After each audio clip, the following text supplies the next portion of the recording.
Hi, I'm Captain Rod, and welcome back on the water. There's nothing I like better than this time of year. This is my favorite time of year to fish. And there's nothing I enjoy more than after working all day, throwing the boat in for just a minute and bass fishing for just a few minutes.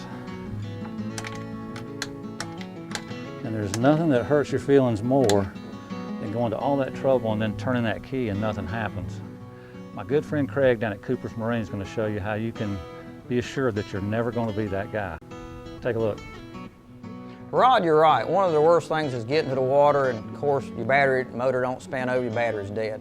One of the things we try to encourage people, just for the fact that they're not left stranded at the ramp, is the fact it's an on and off switch, but also for a safety reason.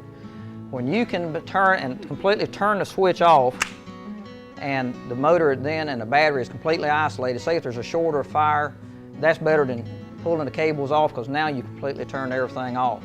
There's another switch too that we install a lot of. It takes two batteries, but it is a dual battery switch.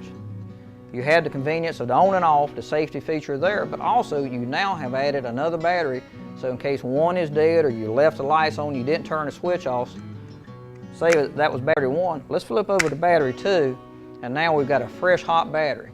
Let's say both of them, you've not used number two for a while, and this week, flip to all, you just put a set of jumper cables in the system, it's safe, and now we got to increase the amp. We've doubled the amperage from both the batteries now. We're still the same 12 volts.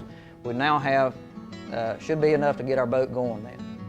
One of the things that people don't realize, and one battery doesn't fit everything. One of our best sellers is the 550 cold cranking amp. Cold cranking amp is measured at 0 degrees. MCA, which is marine cranking amps, is measured at 32 degrees.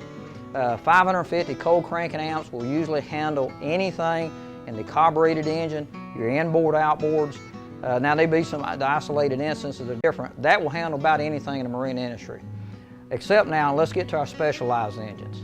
Evinrude E-Tech, Mercury Optimax, your big Honda 4-strokes, a lot of your big Yamaha 4-strokes. There's different requirements installed.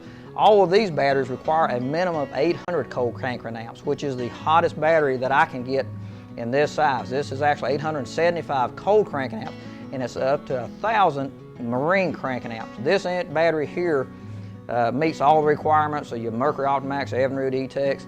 This battery is strong enough, I tell people, if you're not careful, when you turn the key switch, it's stout enough to almost turn the boat over. It's that stout.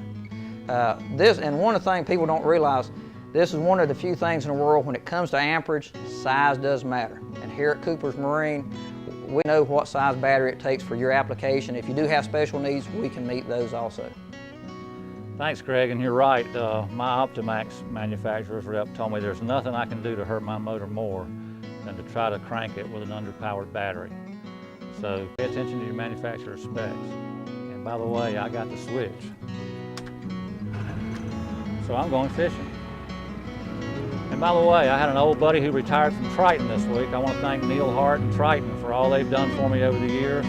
Have fun with your cars, Neil. I'm going fishing. See you on the water.